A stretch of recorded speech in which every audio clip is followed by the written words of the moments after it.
Hi everybody, this is Dr. Dadu. This time we're discussing resolving rational functions into partial fractions and its uses.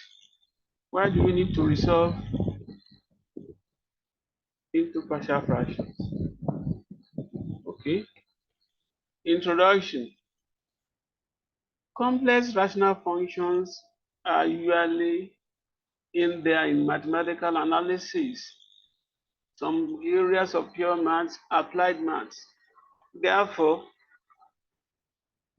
it's a vital tool for an engineering student or any student studying any maths intensive course. Well, how does the technique work? How does it work?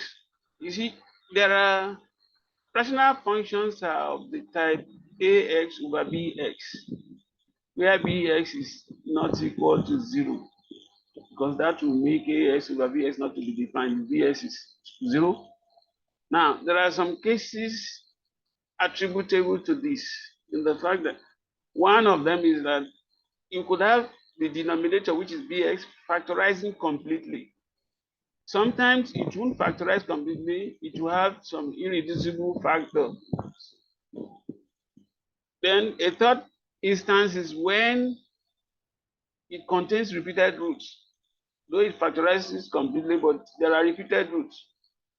Then the third instance is when the numerator has degrees that are higher than that of the denominator. The degree of the numerator is higher than that of the denominator. Let's look at them individually. The situation in which b of x factorizes completely, an instance of it is this. Look at this rational function. The denominator factorizes completely, although it's cubic, but it factorizes to 3 linear factors. And to resolve it, would put A, B, C as numerators to each of those factors. Mind it, the degree of the numerator is 1 less to that of the denominator. Since the denominator is here linear, then the numerator has to be constant. And if you cross multiply, this is what results. If we equate coefficient of powers of x, this simultaneous equation will result. If you solve it completely, then you will have and put A, B, C in their respective offices, then you will have succeeded in resolving your rational function. Okay. The instance in which it contains an irreducible factor is this. Look at this. X cubed plus 2 is really irreducible, at least in the space of reals. Okay. Now, it means this will be the repeating expectation. A is constant over the linear x plus 1. Now, bx squared plus cx plus d is quadratic over the cubic x cubed plus 2. Again, if you cross multiply, then you arrive at this simultaneous equation. Solving it completely, you have here. And once you come here, you will have resolved the complex rational function to its partial fractions. Now, the instance in which it has repeated roots is this. Look at it. X minus 1 is repeated, and x minus 1 squared is repeated.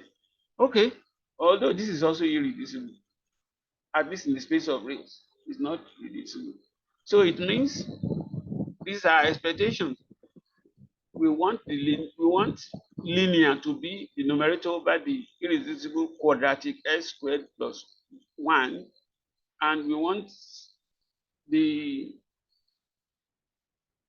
value, the constant, to be over the linear x minus 1. And as such, since it is repeated, it will also be linear. Don't go about putting a linear here. For repeated roots, the rule of putting linear over quadratic will not work. Since it is repeated, it will be constant over both of them. When you cross multiply, you arrive at this simultaneous equation, solving for A, B, C, D. and putting A, B, C, D in their respective offices, you come by the resolved partial fraction. Now, the degree of A, the last instance is when the degree of A, the numerator, is higher than that of the denominator. Look at this. X to the power 5. All right. And the denominator is actually x to the power 4. If we expand it, it will have been x to the power 4. Fine. So the numerator is actually, the degree of the numerator is actually higher than that of the denominator. Now, well, since it is 1 higher, if we expand this, we'll have had x raised to the power 4. So it's only 1 higher. So we'll have a linear expression over 1. Linear expression standing aloof like this.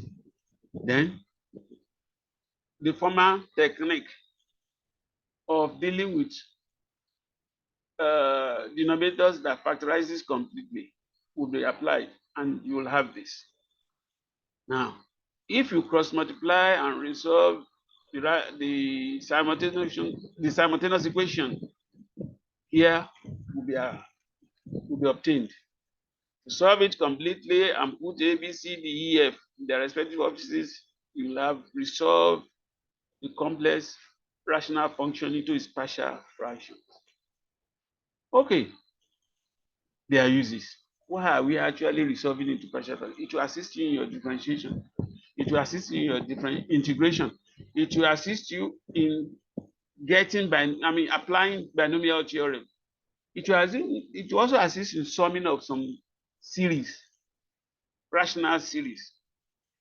Then it will also assist in the derivation of models for describing a physical phenomenon. We will see those ones in turn. With respect to differentiation, if we are told to differentiate x raised to the power 5 plus 1, and you have succeeded in resolving into partial fraction, just like we did here. Now, differentiating this is easy. Just go about differentiating these ones individually and recombining them, which is what is done here. The linear part, when you differentiate, it will be 1. Differentiate each of those rational functions, rational parts, and this is what you will have. You see, it helps reduce the complexity. Again, it also assists in integration. The same function. It's complicated, but by the time you have resolved it into partial fractions, then you now integrate individually. Mind it, when we resolve it into partial fraction, we had this. So you now integrate individually to have these equations. This equation. Now, that's the way it works. It enables you to do some other things. Now, let's continue.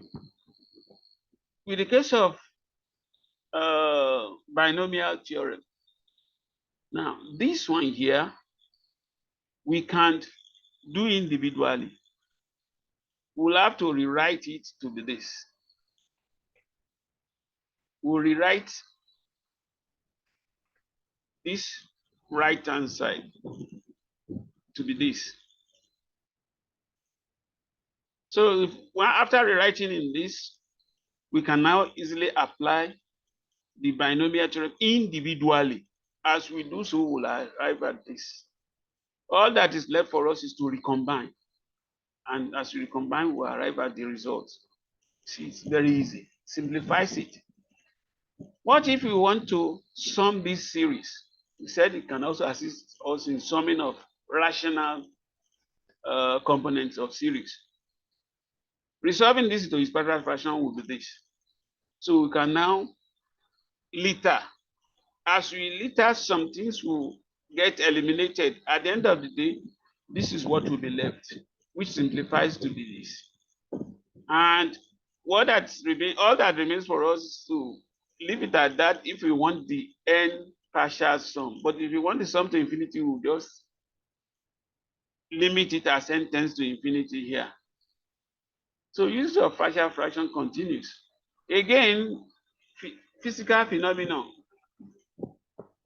In some areas of applied mathematics, you have a physical problem and you want to be able to model it. Such is the case here. Okay, we have a feather. The equation of motion of a feather of unit mass falling vertically against the resistance of kv squared, where k is constant and v is the velocity at any time t. If the feather was initially at rest, derive the expression for its final velocity at any time t. Find the limiting velocity of the feather. Method. The equation of motion of the feather is this. Mind it. Ordinarily, it will fall due to gravity. So this is acceleration. The v dt is acceleration. But there's a resistance. You know, such a feather will just be moving zigzagly as it's going down. That's because it's fighting against this resistance, kb squared. As such, this will be, so the v dt is equal to this. If you want to integrate that, then you arrange such that we have the v over g minus kv squared equals being equals to dt. As such, you integrate both sides and you arrive at equation 32. Now, after getting here, you will choose to have g over k to be equal to alpha squared for the technique to work. Once you arrive here, you can factorize the denominator, and you will now use the situation in which the denominator factorizes completely in the partial fractions, and that's what brings you here. Now you've resolved into the partial fraction and you want to integrate, you can now integrate individually as before. And after that, you now combine, you recombine. That brings us here. Now, when you are here, you can have V as the subject. Make V the subject. So when you make V the subject, you arrive here. It says, the question says you should also find the limiting expression for V at any time t. Just set t to infinity here.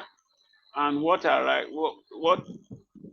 that gives is that this becomes 0. E raised to power 0 is 1. Sorry, this becomes infinity. E raised to power minus infinity is 0. So alpha times 1 is equal to alpha, meaning that b tends to alpha as t tends to infinity. You see, it's very, very easy to fully describe this physical phenomena. Thanks for listening. Please like, share, and subscribe. Bye for now. Thank you.